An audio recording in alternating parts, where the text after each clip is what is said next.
Hello, welcome back to the We Are City channel. Manchester City are Premier League champions. I'm recording this video right after, as you can tell by my voice possibly, I have lost it a little bit. What a game that was. When Coutinho scored that goal, I was certain it was absolutely over. I was absolutely certain it was over. I thought Aston Villa had done it. Liverpool were going to be the Premier League champions. And then Rodri and a double from Ilkay Gundogan. Worth mentioning Kevin De Bruyne's pass as well. And Raheem Sterling who came on. Zinchenko who came on and changed the game as well. Absolutely amazing for Manchester City. And we are Premier League champions. What a game. That was just crazy. It was absolutely crazy. I never expected that. Especially, you know, when we got 2-0 down, I thought, that is it. What has this side done? But this team, a team of fighters, a team of incredible players. I mean, some of the pictures I'm showing right now, they were shocked themselves, weren't they? Phil Foden hands on head. Just couldn't believe it, what Ilkay Gundogan has done for Manchester City there. And not just him, the whole team who came together. We won't really talk about the game because really the first half was absolutely terrible. The second half was unbelievable from 70 minutes on. And City 2-0 down in 5 minutes turned the game around completely. I could not believe it. Personally, I questioned the substitution of Ilkay Gundogan. I thought, why is not, Jack Grealish coming on? But Ilkay Gundogan, what a change by Pep Guardiola, who was in tears at the end. And Manchester City have won the Premier League in emphatic fashion, haven't they, really? Just unbelievable. And I'm sure there was tears at Anfield as well. Just the way City had done it. They thought they'd won it, and they hadn't, because Manchester City just do not stop. Manchester City do not give up. And what a season we have had, really, in the end. Especially winning that trophy in that fashion. We've been pushed all the way by a fantastic Liverpool side. But it wasn't enough. Manchester City win the Premier League by 1 point. So in today's video, what we'll be covering is the end of season player ratings, awards and so on. Which I did record, and I will say that in the part. We recorded it after the West Ham game. I didn't want this last game of the season to change that because, it could have made the players get higher ratings, lower ratings. I want to look at it, as a season as a whole and not be biased because, players like Ilkay Gundogan would get like a 10 rating after those goals he's just scored. So I tried not to do that, and that's why I recorded that video and that part of this episode and this video before. Then we'll go into, of course, the Fantasy Premier League, who won that. Congratulations to them, and also into my Premier League predictions and so on. So let's move on to first the little bit where we go into the player ratings for the season. Who was our player of the season? Who was, surprise of the season and so on? Who was the Manchester City standout players? Let's listen to my player ratings for the season. So it's the end of the season, player ratings time. Now, all these player ratings were done before the end of the season, before the last game of the season. All these player ratings have been done after the West Ham game. I didn't want to go into doing the player ratings after a game against Aston Villa where Manchester City might or might not win the Premier League. Of course, in the little intro to this video, I will know if City have won the Premier League or not. But at this time, I didn't want, me emotionally to decide the player ratings completely differently. Because I think if City were to lose the league to Aston Villa on the last day of the season, which they might have done, they might not have done by the time this video is out, I would have changed the ratings completely because I would have been so annoyed at the players. So I've gone through it and decided to do the players before the last game of the season. I don't want to be swayed. I want to look at the whole season as a whole. And that means that the stats, the appearance, goals, clean sheets, assists, or whatever the players that are on screen are without the last game of the season. But that's the best way to do it, I thought, so I didn't react emotionally to what may or may not happen. So, starting with the goalkeepers, Scott Carson for Manchester City made 1 appearance, 1 clean sheet. We're going to give him a rating out of 10. I've given him a 6.0. A 6 is probably just average, and I think Scott Carson has had just an average season.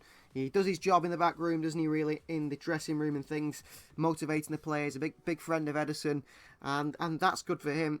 But really, he isn't sort of the player that's going to be playing football, and that is fine. An average season for Scott Carson, he gets a 6.0 rating out of 10. 1 game, 1 clean sheet. On to our main goalkeeper, that is EDERSON. I've given him a 7.3 for this season.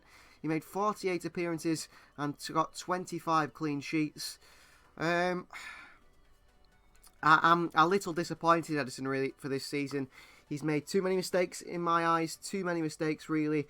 I think every time the shot goes on target, it tends to go in. He doesn't seem to pull out those big saves in the big moments of Manchester City.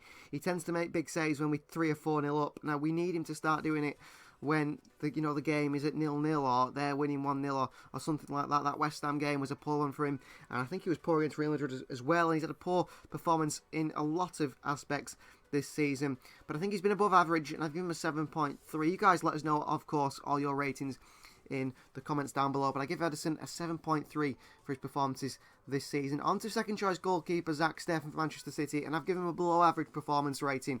I've given him a 5.6. 9 appearances, 3 clean sheets.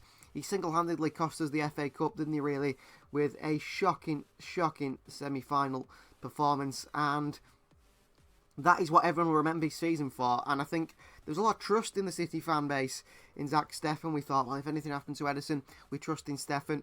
I don't trust Stefan anymore. I really do not trust him at all. I would not want to see him in goal for Manchester City. And for a goalkeeper to not be trusted in the fan base, you start to feel it in the ground. You start to feel players and the fans be a bit shaky when you get the ball, and the opposition start to wind you up. And that is an issue for a goalkeeper, and Stefan might be the victim of that from now on. On to the defenders, the centre-backs. AYMERIC Laporte, been brilliant for Manchester City this season. 4 goals in 43 appearances. Bit hit and miss at times, but overall he's been pretty solid. An 8.2 rating for AYMERIC Laporte, and he single-handedly held our defence together in the last parts of the season, considering the makeshift defence we've had to put out there. John Stones, a little bit lower, 7.9. He's only made 26 appearances this season, John Stones. He's been brilliant every time he plays, but he's got to be playing more, hasn't he? But injuries still seem to be an issue for John Stones, especially this season, especially after last season as well, where he had such a great season. Back to level, back to base one now, it feels. But he's got to go again next season, get back to that level. On to then Nathan Ake, an 8.4 rating for Nathan Ake. 27 appearances, more appearances than John Stones. 3 goals, and I think he's been absolutely fantastic, Nathan Ake. I don't know how he hasn't played more games for Manchester City. Every time he gets in that City starting 11, every time he comes off the bench, he was fantastic away at Atletico Madrid. I rate him so highly.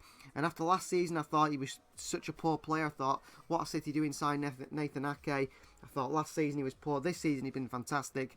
And I'd start him ahead of AYMERIC Laporte. I really would. I think he could be a starter for City in time. He just really has something about him. He's quick, he's strong, which is helpful because City don't really have that sort of athleticism in the back line, really, with Stones and Laporte and Ruben Diaz. But Nathan Ake is athletic, similar to Kyle Walker, and that makes a massive difference in the Manchester City back line. On to Ruben Diaz. He gets an 8.4 rating, same as Nathan Ake. 5 assists, in fact, for Diaz this season. 2 goals in 40 appearances. And he has been the captain a lot of time. He's put in some colossal performances this season. And he is a starter, a main starter to the back. And I think him and Stones, or him and Ake, is my way forward. For whatever reason, him and Laporte just don't seem to play well together. And separately, they seem to be a good defence. For an 8.4 rating for Diaz. Onto the fullback position, under 8.4. This time for Joao Cancelo. He's had a few questionable performances, but he's got 10 assists and 3 goals in 51 appearances. Really good season by him. One of the best fullbacks in the world. It's a shame he's not really that good at right back. He seems to be at home more at left back, which is surprising considering he's a right footer. But Joao Cancelo, one of the best fullbacks in the world. Alexander Zinchenko gets a 7.4 rating. He's single-handedly cost us a few times this season, but he's also had some fantastic performances. And that game against Newcastle at home towards the end of the season, he was probably man of the match. Kyle Walker's an 8.9. You don't quite realise how important Kyle Walker is until he's gone, do you? And when he was missing, City have really struggled defensively without him. He is a main cog in this Manchester City machine, and without him we do really struggle. 3 assists and 1 goal. He's not a good going forward, but defensively he offers so much protection to our defence that without him we are nowhere near the same team. Onto the whole midfield role, and in the central midfield, Rodrigo gets a 9.3 out of 10. 6 goals and 2 assists. What a player. I think the most consistent player in this Manchester City team all season. Just unbelievable. Absolutely unbelievable. And I can't say how good he is. I just can't. Words cannot describe how good he's been this season. Everything that we have done this season, he is at the heart of it, Rodri. Wonderful midfielder. Fernandinho, who's leaving, 6.8 rating. The captain of the club had a poor season by his standards, but he is 37 years of age now. He's slowed down massively. He's had to fill in at centre-back. He's coming and putting some decent performances. Just above average, but nothing more than that for Fernandinho. 3 goals and 2 assists in 32 appearances. And thank you so much for all the service he's done to the club. He's been absolutely fantastic for Manchester City over the years. And it'd be sad to see him go, but it is the right time, and he will move on, and hopefully continue his career in Brazil or somewhere like that. He's been an absolutely fantastic servant for Manchester City. Another midfielder, 8.9 rating, one of the standouts of the season, Bernardo Silva, 13 goals and 7 assists this season. Could have got goal of the season, possibly, with that goal against Sporting Lisbon, that volley, which was absolutely unbelievable. What a player. I hope he stays at Manchester City for a long, long time. He combines every bit of skill that you want to see in your midfielder with work rate, and that makes him one of the most perfect midfielders in the world, in my eyes. Bernardo Silva, what a player this season. On to Ilkay Gundogan, only a 7.9 rating for Ilkay Gundogan, nowhere near as prolific in front of goals last season. Seems to be struggling with a back injury, does Gundogan. And he has been just below an 8, I believe, just below an 8. Comes on, sort of sees out games with his passing. But I want to see more from Ilkay Gundogan, really, considering how he played last season. We haven't seen that, and I actually feel that Gundogan is starting to slow down. We might see him coming towards the end of his career. Kevin De Bruyne gets a 9.1. Below Rodri, what a season by him. A lot of the start of the season was hampered by injury for KDB, but once he got that sort of ankle injury under control and he felt more comfortable in his play, what a player. 19 goals and 13 assists. One of our standout players, definitely our top 3 players this season. And I cannot wait to see what he can do next season alongside Erling Haaland. Could he possibly get 26 assists next season in all competitions? He could. I think double that assist record that he's got here this season with Erling Haaland up top. On to our wingers now. Jack Grealish is 7, below and above there. Combine them together, just above an average rating. A 7 for Jack Grealish, 6 goals and 4 assists. I expect him to be really good next season, similar to MAHREZ, Bernardo Silva, Joao Cancelo, Rodri are all poor in their first season, or average in their first season. I think Jack Grealish is going to be a top player next season. And we saw a glimpse of that in the West Ham game, the Newcastle game. Towards the end of the season, he really has started to bed into this Manchester City side. On to Raheem Sterling, gets a higher rating than Jack Grealish because he has got 17 goals this season, which I was surprised by. But he has been poor. Whether his Manchester City career is over or not, I'm not quite sure. Whether Raheem says, it's time to go for myself, I want to move somewhere else, I'm unsure on that one. But a 7.1 rating for Raheem Sterling out of 10. He hasn't been good in my eyes. He somehow scores goals, but he's been really poor. He should score double, triple that, really, with the chances he gets and the chances he misses. Phil Foden, 14 goals and 11 assists. What a player. He's going to be a key player in the midfield or on the wing next season. I'm not sure exactly where he's going to play. An 8.8 rating. The boy from Manchester. Nothing more needs to be said than what a player, really. Riyad Mahrez in the top 3, so it's Kevin De Bruyne, Rodri and Riyad Mahrez in our top 3 players this season. 24 goals and 9 assists. One of the standout players this season. He's had a few poor performances, but that's what happens when you're a footballer. You can't play fantastic every game. But a brilliant player is Riyad Mahrez. We can't look at the downs. We can only look at the ups that he's had this season, and he has been a key player. I mean, would Manchester City be where they would be without Riyad Mahrez? I don't think so with these 24 goals. And then finally, a forward in Gabriel Jesus, a 7.5 rating. He has got double figures for goals and assists. 40 appearances, 13 goals, 12 assists. But as I always say with Jesus, he's the almost nearly man, almost nearly scores a good goal, almost nearly does a good pass, almost nearly dribbles past the player. He's a striker who counts you, and that is an issue. And he looks to be leaving the club, perhaps not to Arsenal, depending what happens there now that they're not going to be in the Champions League. But Gabriel Jesus, good player, hard worker, not many press better than him. And it'd be sad to see him go, actually, because I do really like him. But I understand that he is not good enough for Manchester City anymore. On to the rating of our manager, Pep Guardiola. I've given Pep an 8.4 rating out of 10 this season. A few times he set the side up to go and get a 5 or 6-0 performance, especially, I think the one that really lights it up for me is that Champions League semi-final performance against Real Madrid in the first leg, where we should have won that 6 or 7-0. Pep Guardiola set everything up perfectly, and the team really did let us down. Now on to a few awards for the season. First is a special mention, Riyad Mahrez. What a player. 46 appearances. We would not be where we are without Riyad Mahrez this season. Honestly, what a player. Incredible on that right-hand side. Such a shame because of his age, because if he was 25 years of age, you'd be thinking, wow, he's going to be at Manchester City for a long, long time. Because of his age, maybe he's only got 1 or 2 good seasons left in him, Riyad Mahrez, but he's been a special mention this season because he isn't going to get our Player of the Season award. On to surprise this season's got to be Nathan Ake. Been so impressed by the centre-back. Incredible player, and I hope to see him in the Manchester City team much more often next season. He is a top player, Versatile as well. Could fill in at left back. I'm just so impressed by him. I really am.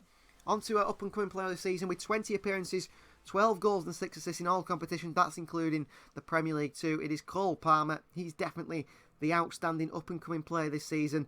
And I'm sure we're going to see a lot of Cole Palmer next season. Hopefully he's over that ankle injury that he's been carrying towards the end of the season. And we see him play a lot of football for Manchester City in the backup role to RIYAD MAHREZ and be a key player. I think he could have a Phil Foden breakthrough season next year. On to goal of the season, it's the one and only RODRIGO against Watford at home. An absolute thunder strike that I don't think anything beats that. Maybe that Bernardo Silva goal against Sporting Lisbon, maybe a couple of other Rodri goals, but definitely the one against Watford was an absolutely fantastic strike and has to be goal of the season. And then on to player of the season, and that has got to be Rodri. Rodri is our player of the season, 46 appearances for the Spaniard, and he is by far, maybe, Mahrez and De Bruyne, you could say, outperforming him at times, but most consistent player all season. He's been unbelievable, and I don't think I've seen him really play a bad game for Manchester City, Rodri. What a player. The Spaniard is fantastic, and he is my Manchester City player of the season. Now, right after this, we're going to go into our end-of-season review in terms of how City have performed in all competitions. Of course, I won't know that at the time of this recording because, like I said, I recorded this before the final game of the season because I did want to be objective and look at the players of the season as a whole and not decide at the end of the season, well, we've not won the league, so Rodri was shocking and everyone was shocking, because sometimes you do react emotionally to those situations. So now it's time for the end of season review. All 4 competitions, the Premier League, the Carabao Cup, the Champions League, and of course the FA Cup, coming up right now. So first is reviewing this whole season as a whole. City crashed out the Champions League against Real Madrid, which does bring it down. We were poor in the FA Cup semi-final, and we were knocked out in the very early stages of the Carabao Cup to West Ham on penalties. 3 trophies that I believe City should have competed for, and perhaps will compete for next season. But I give this full season, I couldn't do that before until I decided what City had done. I'll give it a 7.9 out of 10, possibly an 8. Premier League winners in a very tough season.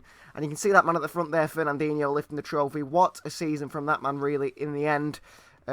He hasn't been the Fernandinho we know, and he has been from previous seasons, but he has been a great captain, a great servant to the club, and he is a Premier League legend. There's absolutely no doubt about that, and he is a Manchester City legend. And thank you so much for everything that Fernandinho has done for Manchester City. And he's there lifting the trophy with the likes of Gabriel Jesus, who could be his final game, Raheem Sterling, İlkay Gundogan, who's the hero, could be his final game. We don't know, do we, quite yet. But thank you so much to those players who've been fantastic for the club. And now we're going to review the Premier League table, my predictions before the season, and let's have a look at how we did. So not so good, as you can see there, total of minus 54 points. So I predicted Man City first, which I was right in. I predicted Chelsea second, Manchester United third, and Liverpool fourth. Leicester fifth, Spurs sixth, Arsenal seventh, West Ham eighth, Villa ninth, Leeds 10th, Wolves, Everton, then Crystal Palace, Brighton, Newcastle, Burnley, Watford. And then the bottom 3 to be relegated, Southampton, Brentford and Norwich. Well, I got 2 right. Manchester City top of the table I was correcting, and Norwich bottom of the table I was correcting. But Liverpool, they were 2 places higher. Chelsea were 1 place lower. Tottenham were 2 places higher, and so were Arsenal. And so were Manchester United, sorry, they were 3 places lower. I've put a +3 there. West Ham were 1 place higher than expected. Leicester City had a really poor season, -3 for them. Brighton had a much better season than I predicted. Wolves, pretty much the same, they're only a 1. You know, the West Ham one, the Wolves one, the Chelsea one, the Crystal Palace ones, they're their only ones. I'd take them. I think that's a pretty good prediction. Newcastle were 4 places higher. Brentford 6 places higher, managed to stay in the Premier League. Aston Villa had a poor season, considering how I predicted them. Southampton with a +3, Everton with a -4, nearly relegated, scraped up. And on the final day, it was Leeds United who stayed up. Burnley were relegated, so no Vincent Kompany as Burnley manager, I don't think. He would only manage them if they were in the Premier League. We won't see him return to the Premier League, Vincent Kompany, Manchester City legend. Leeds 7 places down from where I predicted. And it's been a very good, a very interesting Premier League season. And to see the relegation and the title race go down to the final day and end in such amazing fashion made it another really exciting Premier League season, didn't it? And to end the video, after an incredible season, which is season 2 here on the channel, and I have to say thank you so much to everyone who has subscribed to the channel, who has liked all the videos, who's been part of everything, all the lives, all the videos that are still coming out. We're having an absolute bumper week coming up. So this week on the We Are City channel, all episodes will be unedited like you see on the We Are City membership club, and it's a week every day we'll put out a video, so get ready for that. And it's on to finally the Fantasy Premier League. The winner is Jack Grealish. It's Umar. Umar, congratulations. You finished this week with 80 points, 2,323 points in total. On the screen there, your best week where you managed to get 146 points. So congratulations. Congratulations to the other teams in the top 4. Pep there as well, Pep's Potatoes, and Luke Howard also, his team. Thank you very much for everyone who competed in that as well. I think it was around 30 odd teams that competed. I finished 28th, didn't do so well. You guys did fantastic. Now Jack Grealish's team, Umar, either put yourself in the comments below here or go to the About section on our We Are City channel, reveal our email and send us an email.